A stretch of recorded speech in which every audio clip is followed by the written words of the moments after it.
Buen día a todos. Buen día Darío, ¿cómo estás? Bien, muy bien. Gracias por darle dedicación para poder hacer esta reunión y tocar un tema tan importante como es la planificación fiscal. Así que bueno, no quiero hacer larga la presentación, todos te conocen, saben que tenemos en este momento presente a uno de los mejores tributaristas en materia internacional del país y en materia local también, claramente. Y bueno, no quiero, quería hacerte la presentación. En la presentación vos podés compartir, estás habilitado para compartir tu Mm. presentación, así la manejas vos. Y bueno, la presentación a todos los que quieran, después la vamos a mandar a todos los que se inscribieron, a todos los que asistieron. Y la grabación se va a subir en el canal de YouTube, calculamos que en esta misma semana. Así que bueno, bienvenido, muchas gracias a todos por participar y los dejo con Darío. Bueno, muchas gracias. Un gusto estar en la reunión, digamos, de la Cámara, compartiendo, digamos, esta charla, que no es larga, es breve y después para dejar abierto, digamos, el micrófono para preguntas o para interactuar, ¿no? Que a veces, no a veces, es lo más rico, digamos, de este tipo de reuniones. Yo voy a desarrollar el tema de la planificación tributaria apuntado a impuesto a las ganancias y a sociedades, si bien, bueno, es un tema que más amplio, ¿no? Porque eh, puede ser internacional, puede ser local, digamos, dentro de los impuestos domésticos de un país, y no solamente impuesto a las ganancias, abarca el conjunto de los tributos, e incluso no solamente para empresas, sino que también para familias, o individuos, o personas humanas, ¿no? Como se llama ahora. Así que bueno, vamos a empezar con la presentación y después dejamos abierta la- el espacio para preguntas o comentarios. En primer lugar, bueno, como introducción, no voy a ahondar mucho en esto, pero bueno, este es el gráfico de la tributación. No hay que olvidarse que abarca, por lo menos a mi modo de ver, cuatro ejes.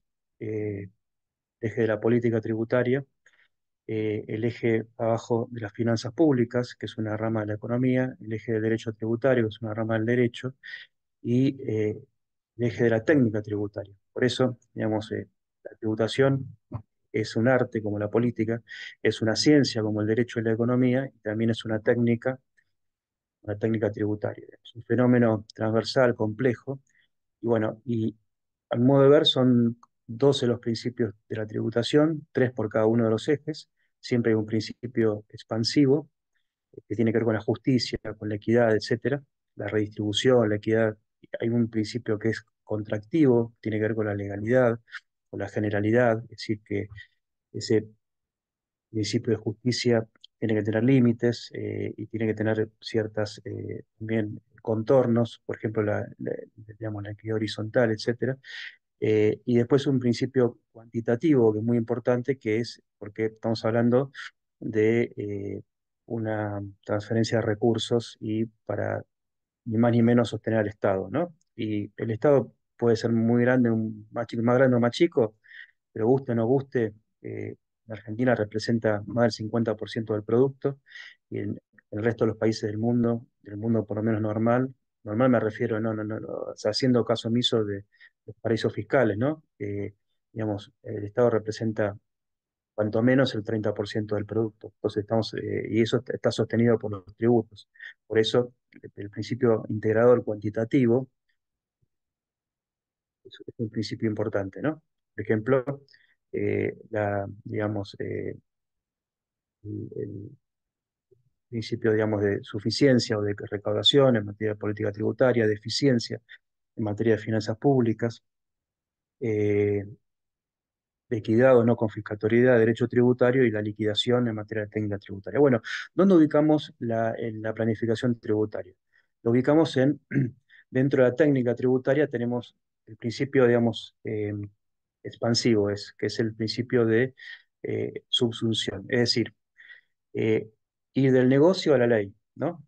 Los asesores tributarios muchas veces nuestra actividad asesoramos dudas, consultas, inquietudes, pero otra faceta, más creativa se quiere, es tratar de ubicar los negocios, las formas jurídicas dentro de las leyes de forma que sea la más conveniente, respetando la realidad económica del negocio y también dentro de la legalidad, ¿no?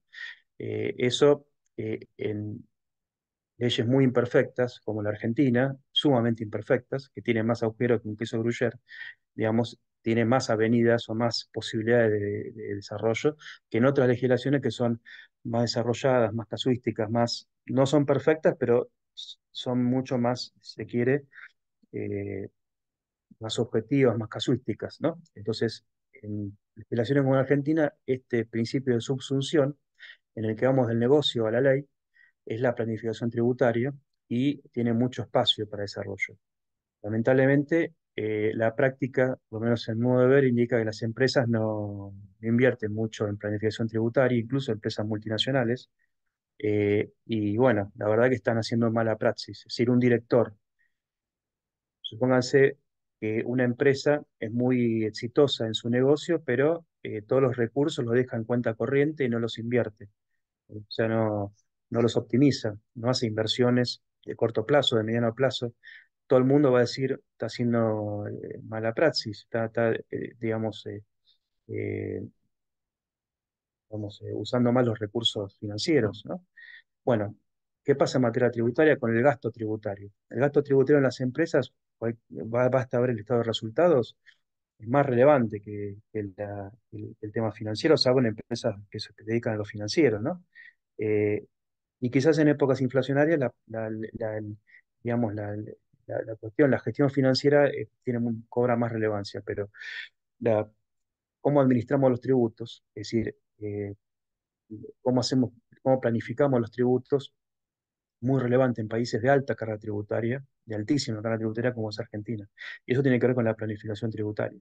Después tenemos, bueno, el principio de la técnica tributaria de la aplicación es el proceso inverso, ir de la ley al negocio, es decir, interpretar la ley y después esa ley poder eh, integrarla o poder, perdón, poder eh, eh, aplicarla a los distintos negocios, teniendo en cuenta que las leyes son mucho más rígidas que los negocios, ¿no? Porque las leyes se modifican cada tanto, mientras que las formas negociales cambian todo el tiempo y adquieren nuevas formas, más en Argentina, con una, digamos, realidad económica, financiera tan cambiante, tan pendular, que cambia, digamos, a ritmo acelerado mucho más que la ley. Entonces, se requiere a veces tener de alguna manera, integrar la ley a la realidad económica, esa es la aplicación, un principio contractivo, ¿no?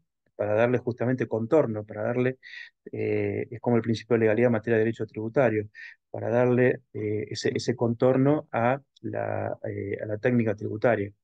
Finalmente, la liquidación, que tiene que ver con traducir en números la base imponible y el impuesto, etcétera, la, transformar el hecho jurídico, que es el hecho imponible, en una obligación de dar suma de dinero, que es el impuesto determinado, etcétera, ¿no? Bueno, entonces la subsunción, ahí está la planificación tributaria. ¿En qué se evidencia? Estructuras, estrategias operatorias, formas jurídicas, más acciones voluntarias de los operadores que expresaron su cabal intención económica. Eso es importante. Es decir, no se trata de, digamos, de una elucubración, sino de respetar la realidad económica. eh, Tienen como resultado el aprovechamiento de beneficios tributarios, por ejemplo, la exclusión de derecho imponible, aprovechar exenciones, o la aplicación de una excepción, o minimizar la obligación tributaria o postergar el pago de la obligación tributaria. En épocas inflacionarias, a veces esa postergación de la obligación tributaria suele ser más relevante todavía que evitar el hecho imponible, ¿no? Porque, digamos, primero que es más, generalmente, la mayoría de las ideas de tax planning tienen que ver con adelantar gastos, postergar ingresos, hacer ese tipo de arbitrajes en el tiempo, mucho más que aprovechar exenciones que eh, son mucho más objetivas y más limitadas, ¿no? Eh, otra consideración, la planificación tributaria o fiscal es distinto a la gestión tributaria o la gestión de cumplimiento fiscal. La gestión tributaria es lo primero, ¿no? es lo que en las empresas lo tienen dentro del liquidador de impuestos, o el jefe de impuestos, o el gerente de impuestos, o tercerizado a veces fuera de la empresa, y que tiene que ver con la administración eficiente y eficaz del cumplimiento de las obligaciones tributarias. Primero está eso, ¿no? Obviamente hay que cumplir los vencimientos, hay que pedir las exclusiones de retención o percepción, o la reducción de anticipos, es decir, eso que tiene que ver con la gestión no es planificación tributaria. Digamos, tiene que ver con la operación, de cómo pago los impuestos en forma eficiente. La planificación tiene que ver con la estrategia, no con la operación. No es cómo pago los impuestos en forma eficiente, sino cómo estructuro los negocios, las operaciones eh, digamos, es prospectivo, ¿no? No es retrospectivo como la liquidación. Cómo estructuro los negocios para ubicarme la norma más conveniente, para pagar menos o para pagar más tarde. O a veces también para evitar contingencias, ¿no? Porque yo puedo decir, bueno, me ubico de una forma o de otra y armo el negocio, el contrato, lo que sea, o la estructura de forma tal de tener mayor solidez frente a una eventual contingencia.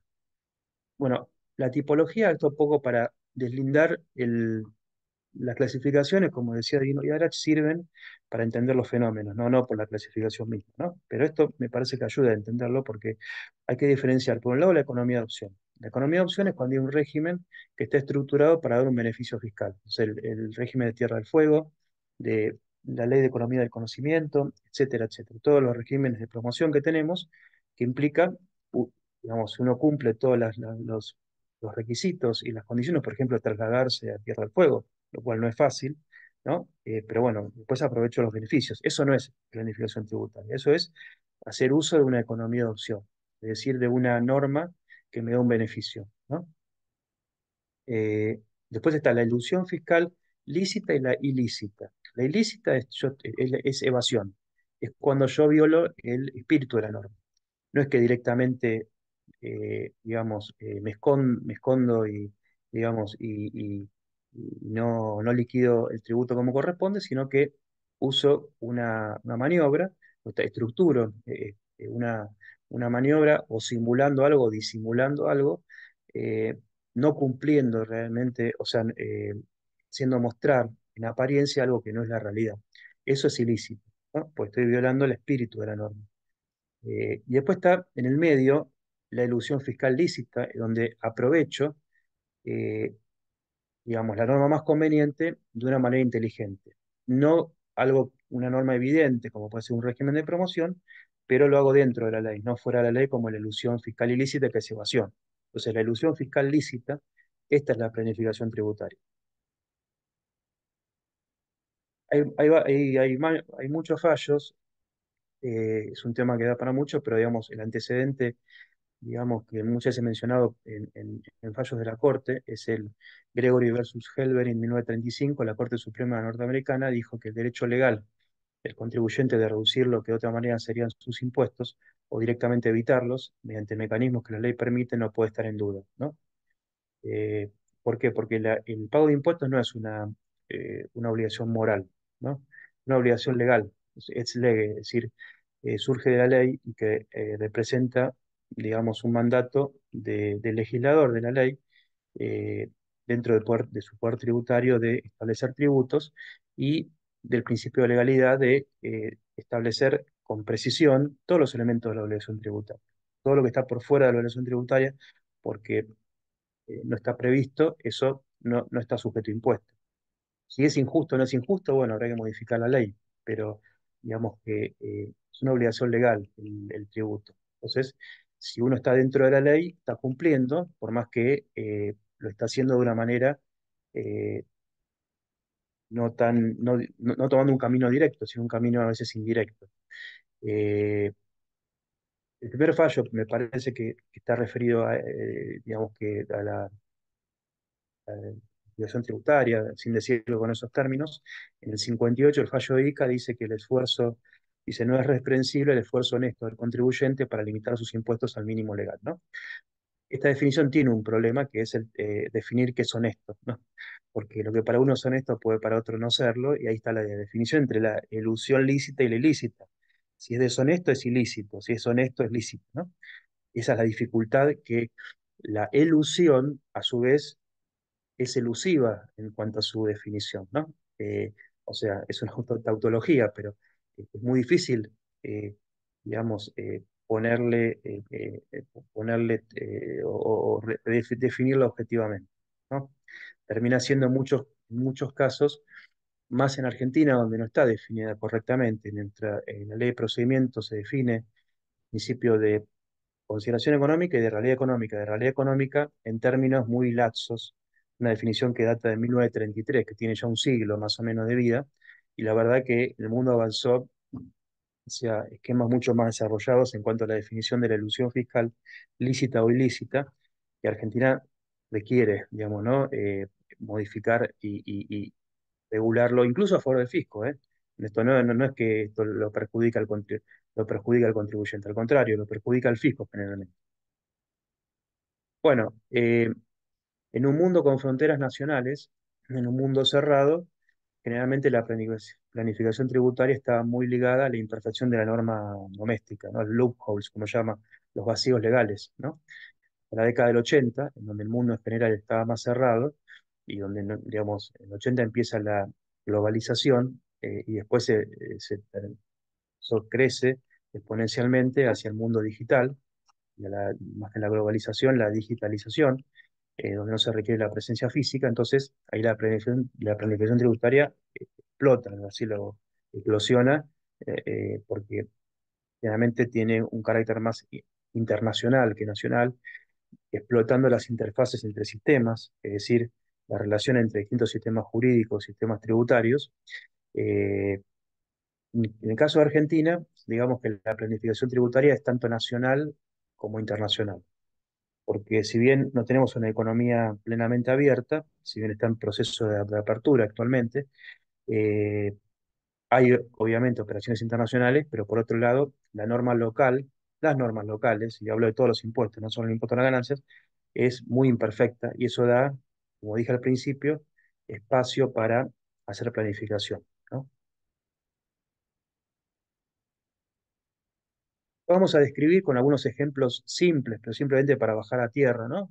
Porque como eh, dice que un ejemplo vale palabras, bueno, en materia tributaria eso es plenamente aplicable. Cuando uno ve un ejemplo, y a veces cuando vemos los números, contadores, podemos realmente entender el concepto, ¿no? Más que eh, una definición teórica. Tenemos distintas técnicas de planificación tributaria, ¿no? Hay más que estas, pero yo voy a introducir estas porque hay los ejemplos.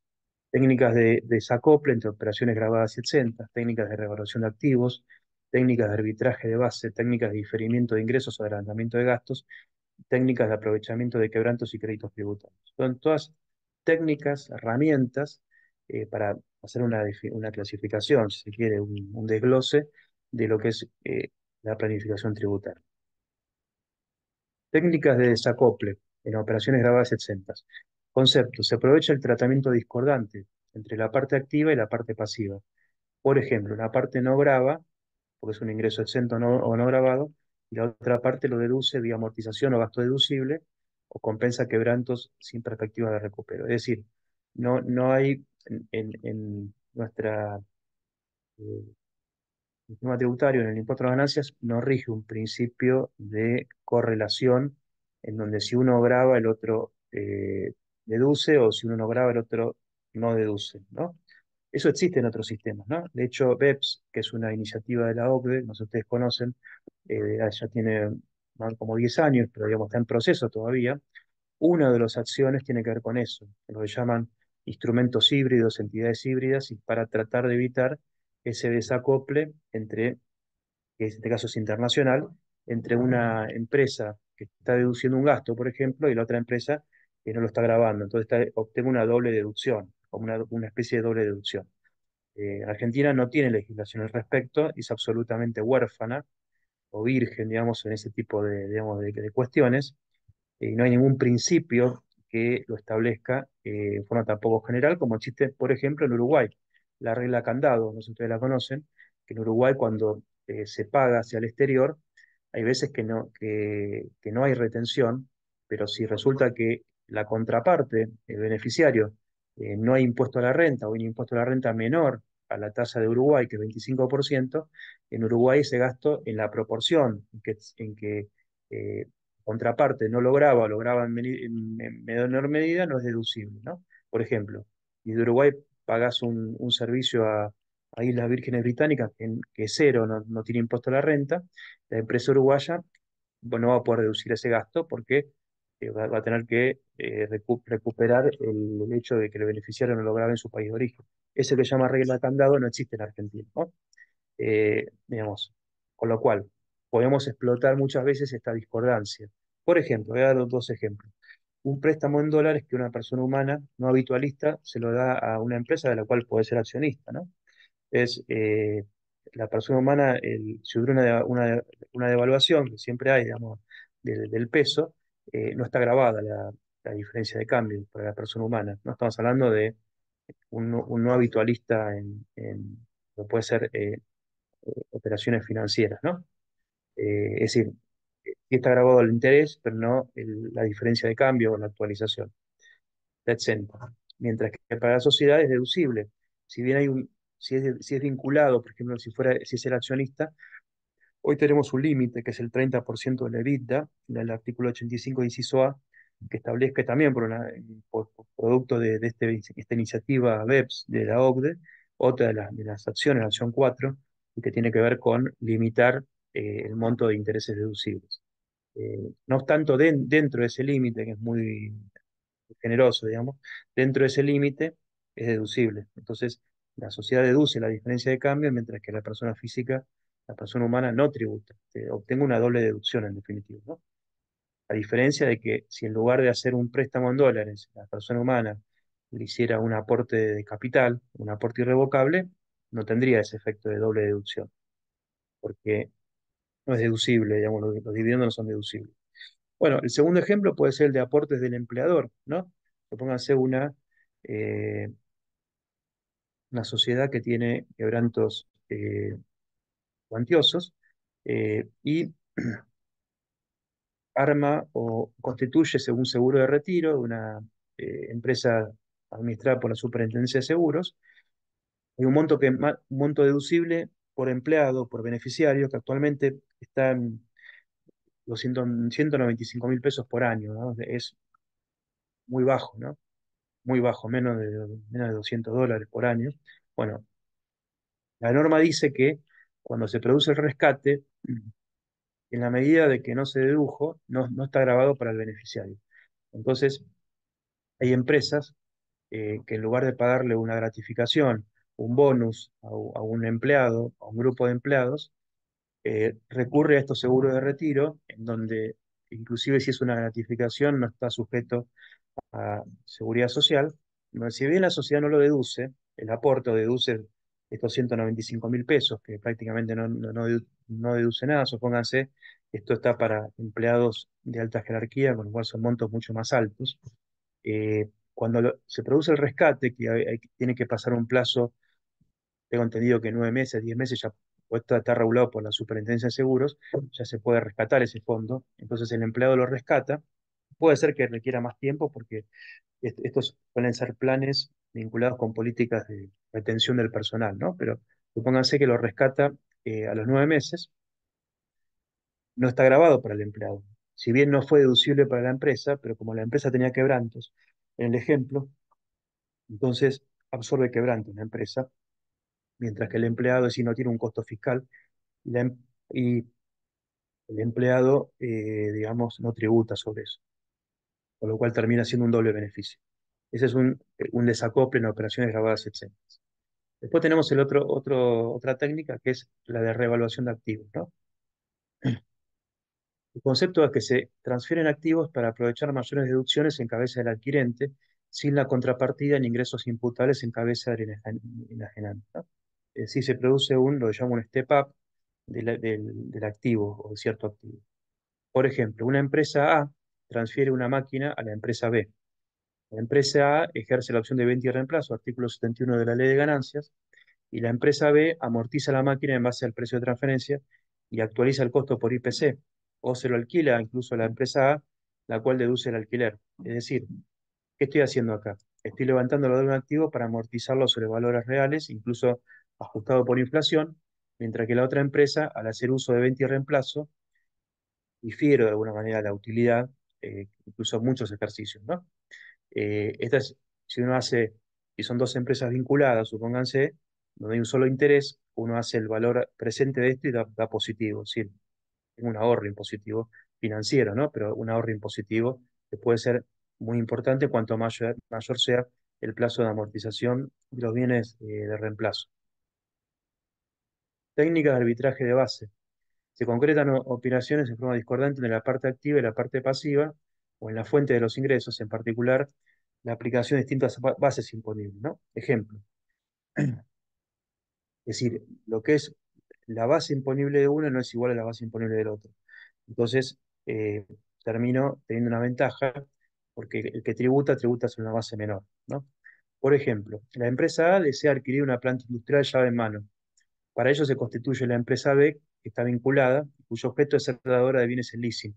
Esto eh, puede y hasta debería tener un propósito económico, ¿no? Al margen del beneficio tributario. Por ejemplo,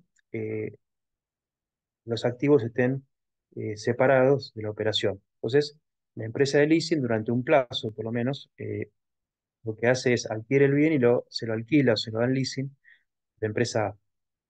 Bueno, la empresa B adquiere la planta y le otorga el leasing financiero a la empresa A. El leasing financiero en Argentina, según el decreto 1038, eh, establece tres casos. El caso de una entidad financiera, el caso de una empresa de leasing, que es este caso, o el caso de un fideicomiso financiero, ¿no? Entonces, en el caso de la empresa de leasing, que puede ser vinculada, no hay ninguna restricción, si puede ser cautivo, una empresa cautiva del grupo, que solamente da leasing a ese grupo, a las empresas operativas. Entonces, ¿cuál es el tratamiento? La empresa A, que es la que va a ser la usuaria de la planta, deduce los cánones al 100%. Si deduce el total del canon. Mientras que la empresa B, que es la empresa de leasing, solo tributa por la renta financiera. Es más, según el decreto, no solo que tributa solo sobre la renta financiera, sino que los intereses los distribuye de forma proporcional, con lo cual tiene una ventaja financiera porque por sistema francés siempre las primeras cuotas, digamos, o los primeros cánones, tengo un mayor componente de interés, mientras que tributariamente lo distribuyo en forma proporcional, lo cual significa que estoy difiriendo parte de los ingresos a ejercicios siguientes, ¿no? Lo cual es una forma de hacer arbitraje de base. La tercera técnica es la de diferimiento de ingresos o de adelantamiento de gastos.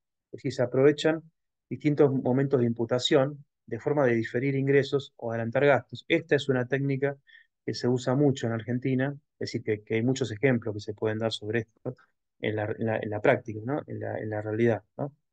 Es decir, uno cuando, dicho de otra manera, cuando uno quiere hacer tax planning, generalmente las ideas que se encuentran tienen que ver con esto, en la mayoría de los casos. Un caso podría ser el de las marcas, ¿no? Es decir, la empresa A cierra su ejercicio, pero este es un solo ejemplo, puede haber muchos más. El 31 de marzo del 2025 y las marcas están registradas a nombre del accionista, lo cual es habitual. Hay veces que las marcas ni siquiera están registradas. Bueno, podría ser que se registre la marca a nombre del accionista, porque si es una marca autogenerada, ni siquiera tiene costos, muchas veces o tiene costos ya deducidos muy, muy bajos.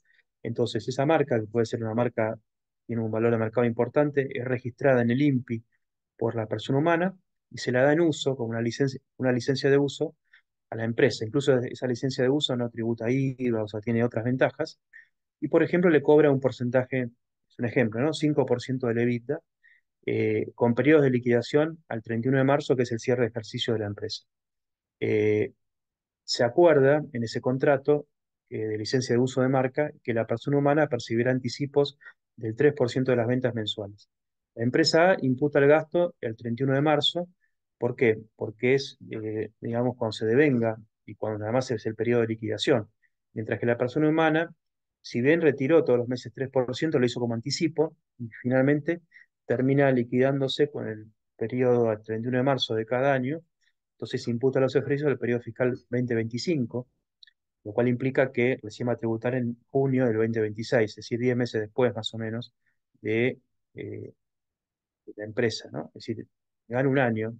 Es como tomar un préstamo gratuito del Estado a un año, ¿no? Más o menos, o a 10 meses. Finalmente, técnicas de aprovechamiento de quebrantos o créditos tributarios, es decir, se aprovechan atributos. Atributos tributarios o atributos fiscales son aquellos créditos fiscales, ¿no? Que tiene una empresa. En Argentina hay mil ejemplos, y es más, siempre hay exceso de muchos casos de atributos, no solamente a nivel nacional, sino a nivel provincial, o a través de los sistemas, los regímenes de retención, percepción y pago de cuenta, o sea, sin utilizar, y entonces ahí yo la planificación tributaria lo que hace es adelanto el uso de esos atributos fiscales, ¿no? Y sin tener un costo de contrapartida, ¿no? Eh, es decir, no es que tener más ingresos grabados, sino que tengo por otro lado una contrapartida no grabada o que no se graba de forma inmediata. Por ejemplo, la empresa A posee quebrantos, ¿no? Transfiere un inmueble afectado como oficina administrativa a un fideicomiso no financiero argentino. La empresa A es beneficiaria del fideicomiso, o sea, es fiduciante beneficiario, el cual alquila el inmueble a la empresa. Es decir, hay un retroalquiler del fideicomiso hacia la empresa y abonando los gastos de mantenimiento, los impuestos, los seguros y demás del inmueble. En este caso, la empresa al hacer la transferencia del inmueble, su aporte es venta, con lo cual es una ganancia grabada, pero como tiene quebranto, absorbe el quebranto. Eh, Mientras que el fideicomiso, el valor de incorporación lo puede no solamente amortizar, sino también ajustar por inflación. Entonces, tengo un valor de mercado, es el valor de transferencia del aporte, y que lo voy actualizando y sobre esa base aplico amortizaciones. Y después el alquiler, si bien es grabado para el fideicomiso, es deducible para la empresa, con lo cual tengo una situación de neutralidad. Si bien tengo costos asociados como ingresos brutos, débitos y créditos, etcétera, pero el beneficio de haber aprovechado el quebranto supera con creces, ¿no? Esos costos que tengo del lado del fideicomiso. Bueno, ¿cuál podría ser una secuencia en la planificación tributaria, ¿no? En primer lugar, conocer el negocio a fondo. Por eso los contadores tenemos, si se quiere, una ventaja frente a otras profesiones que suelen mirar desde más arriba, ¿no? Si nosotros, como nos metemos en el barro, en la microeconomía de la empresa, en los procesos, en las operaciones, en el libro diario de la contabilización de cada operación, ¿no? De cada asiento. Bueno, desde el negocio y el micro, tener un conocimiento integral desde ahí de la empresa, el plan de negocios, las estrategias, las unidades de negocio, las operatorias, es decir, tenemos que partir del negocio real, no de nuestra imaginación de cómo es el negocio, sino del negocio real, que tiene sus estrategias, que tiene su plan de negocio, que tiene sus objetivos. Desde ahí parte la planificación tributaria. No es un producto estandarizado. Cuando alguien ofrece un producto estandarizado como una fórmula, ¿no? Eso no es planificación tributaria. Eh, digamos, puede existir, por ejemplo, decían, bueno, no sé, actualización de quebrantos, ¿no? Muchas empresas actualizan los quebrantos que el fisco no está de acuerdo, es un tema opinable y bueno, finalmente eh, s- terminan un litigio y el litigio se puede ganar, por ejemplo, a través de demostrando la confiscatoriedad de no ajustar por inflación los quebrantos. Eso no es planificación tributaria, ¿no? Eso es un producto estandarizado que implica, sí, un andamiaje y una justificación jurídica, eh, pero no es justamente el concepto de planificación tributaria, que es algo a medida, es un traje a medida. Eh, Luego de eso, un poco digamos, que produce el planificador tributario es ideas y recomendaciones para organizar las formas y estructuras que ofrece el derecho de fondo y el derecho tributario para optimizar la ecuación tributaria dentro de la realidad económica del negocio del contribuyente. O sea, requiere conocer también mucho de derecho, conocer de otros sistemas tributarios, porque, como decía al principio, la planificación tributaria generalmente es internacional más que local, porque eso permite, digamos, expandir lo que es la interfaz entre distintos sistemas. eh, Suele haber más terreno fértil para esta planificación, ¿no?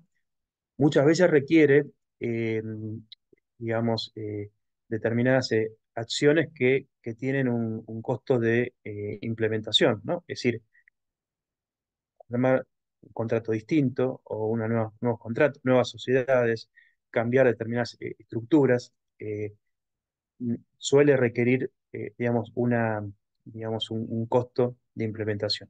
Luego viene un análisis de prefactibilidad, es decir, justificación de las formas y estructuras.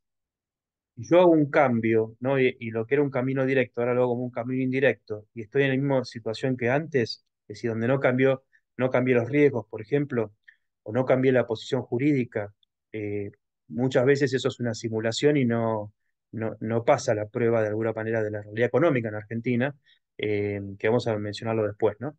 Eh, por ejemplo, una empresa, antes decíamos, hizo un fideicomiso y ahí transfirió el inmueble, ¿no? Alguien podría decir, bueno, hiciste el fideicomiso para solamente aprovechar más amortizaciones en cabeza del fideicomiso que en cabeza de la sociedad, quizás no las podés actualizar o tenían un costo de origen muy bajo, ¿no?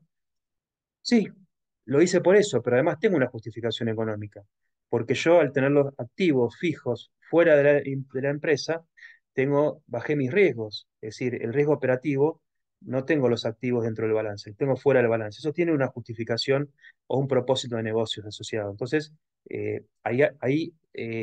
puedo justificar la forma elegida, donde no estoy igual que antes, porque los activos los tengo fuera del balance, ¿no? Eh, Después se calculan los ahorros tributarios, diferencias que pueden ser permanentes o de timing, es decir, y los cálculos de la reestructuración. Es decir, yo tengo ahorros y tengo costos, ¿no? Tengo que hacer, obviamente, en términos de valor presente, tengo que establecer la relación y obviamente me tiene que dar positivo. No solo tiene que dar positivo, tiene que dar muy positivo para que justifique, no tiene que dar, digamos, parejo, ¿no? Los ahorros tienen que ser muy superiores a los costos para que justifique, digamos, generalmente, para que justifique una planificación tributaria. Después viene el análisis ya de factibilidad, ¿no? ¿Y qué factibilidad? Es colocar los cercos, así en términos, ¿no? Previos a la implementación. En Argentina no existe el test de propósito de negocios, que existe en Europa, por ejemplo, en muchos países, que es esto de la razón de negocios extratributaria. O sea, poder justificar con una razón de negocios el cambio en las formas, el cambio en la estructura, etcétera. Pero es sumamente recomendable, y por más que no exista la norma, eh, aplicarlo para poder, frente a los ojos neutros de un juzgador, es decir, un juez, justificar por qué se implementó el cambio, ¿no? Hubo un caso muy resonante que yo no estoy de acuerdo con el fallo, pero digamos que dio mucho que opinar, en el fallo Molinos, donde Molinos había constituido una holding en Chile, ¿no? Y entonces colgaban muchas subsidiarias de Latinoamérica, de esa holding de Chile, aprovechando dos cosas. Primero, que en Chile había un régimen de holding, no sigue habiendo, se llama sociedades plataforma, que los dividendos estaban exentos. Y en segundo lugar, aprovechando el convenio de la imposición entre Chile y Argentina, por el cual los dividendos que recibía la empresa argentina, en este caso Molinos, es decir, es, eh, Molinos Río de la Plata, que recibía de la holding chilena sus dividendos, no está sujeto a impuesto en Argentina. Consecuentemente, esa renta fluía libre de impuestos, ¿no? Provenía de Uruguay, creo, de México, de otros países, y llegó a Argentina libre de impuestos. Bueno, uno de los argumentos, eh, y ahí la Corte Suprema le da la razón por unanimidad, si bien con estos fallos, con estos votos, le da la razón al fisco, es que carecía de propósito de negocio la holding chilena, porque recibía dividendos y se daba vuelta y automáticamente se los giraba a la sociedad argentina.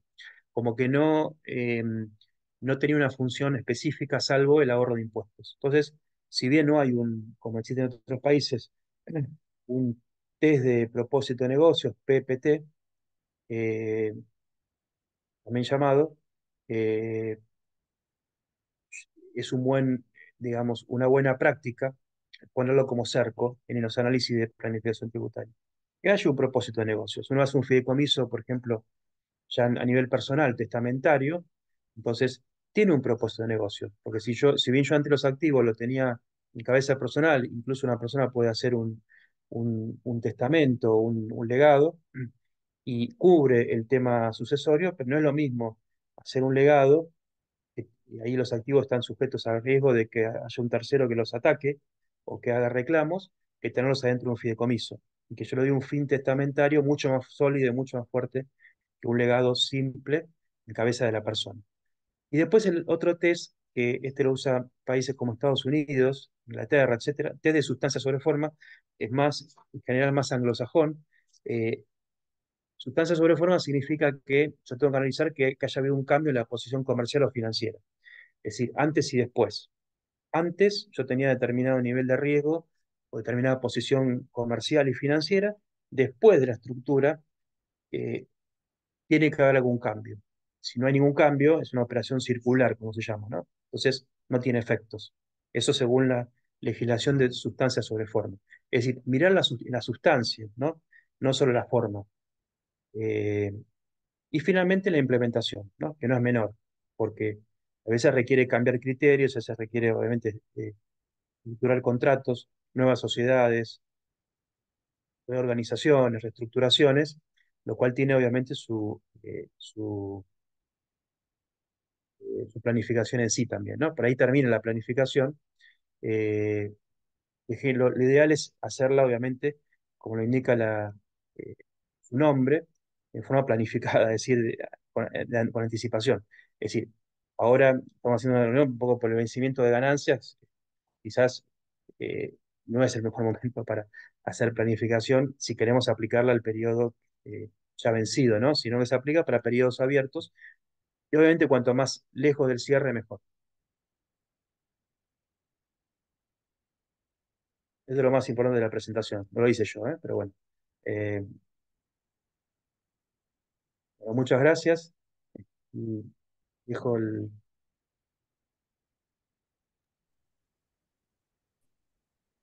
ahí dejo de compartir y no sé si eh, tienen Bueno, alguna consulta, algún comentario, algo. están abiertas la opción de preguntas y respuestas, así que vamos a ver si en el chat hay algo o si lo quieren hacer a micrófono abierto, no hay ningún problema tampoco. Después vamos a compartir la presentación, así la Mm, tienen.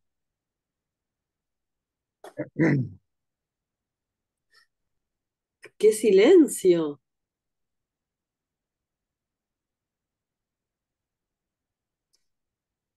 Bueno, o están todos muy... A ver, ahí vamos. Muchas gracias por la explicación, excelente. Florencia Carpiñelo, creo que era Carpiñelo, ¿sí? Eh, ¿Alguien quiere hacer alguna pregunta? No hay problema. Abran el micrófono. Total, si quieren las cortamos antes el video. Bibliografía. Bibliografía, acá alguien pregunta por bibliografía, la verdad que yo sepa no hay mucho. Yo tengo uno, pero espera que lo busco. Este, no sé si lo ven. Sí, es, A ver, sí, es un poco, está un poco antiguo ese libro, sí. bueno, Las, actualización la- la- la- las estructuras fiscal internacional, Darío Rakhmilovich. sí, las estructuras siguen vigentes, pero es previo a BEPS, por lo cual mucho A ver, de, ¿no? Eh, pero bueno, a nivel por ahí más general, sigue siendo vigente y aplicable, ¿no? Eh, lo más importante a mi modo de ver, ¿no? De la planificación tributaria es el primer paso para mí. Como toda la vida, con lo que empieza bien ya es medio camino. Que es conocer el negocio, ¿no? Realmente llegar a conocerlo, el plan de negocios de la empresa. Porque de ahí uno descarta cosas y sabe cuál puede ser eh, las posibilidades y no es algo forzado. Cuando la planificación es forzada no sirve, digamos, ¿no? Como el dicho creo que está en la película Woody Allen, si se dobla es gracioso, si se rompe no lo es. Bueno, se tiene que doblar, no se tiene que romper, ¿no? sí, ¿Qué está, significa claro, tiene que doblarse? ser Hay que sostenible y estirar, defendible. hay que estirar los contornos, ¿no? Los límites de la ley tributaria, pero siempre quedando del lado adentro, nunca del lado afuera, que ahí es cuando se rompe. Siempre adentro. Sí, el material se comparte vía mail a la misma, a los mails que ustedes con el cual se inscribieron. Así que ahí le vamos a compartir el material y después, bueno, si no están suscritos al canal de YouTube, ahora les ponemos todas las redes. eh, y si no, cuando mandamos el mail, seguramente en el pie de página tienen las redes sociales y el link al canal de YouTube. ¿Mm? Así que bueno, seguramente el material lo podemos compartir hoy mismo y la grabación se edite y se suba en estos días, en esta semana. Bueno, si no hay preguntas, lo liberamos a Darío porque, bueno, ya estamos todos en tiempos de descuento con respecto a los vencimientos y a los balances y a las declaraciones. Gracias Darío, de vuelta.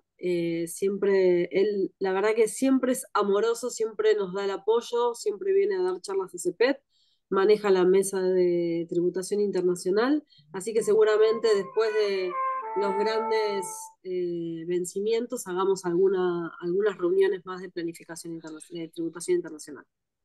Bueno, un gusto. Un gusto para todos, gracias Hasta y bueno, luego, esta buen día. semana. Gracias.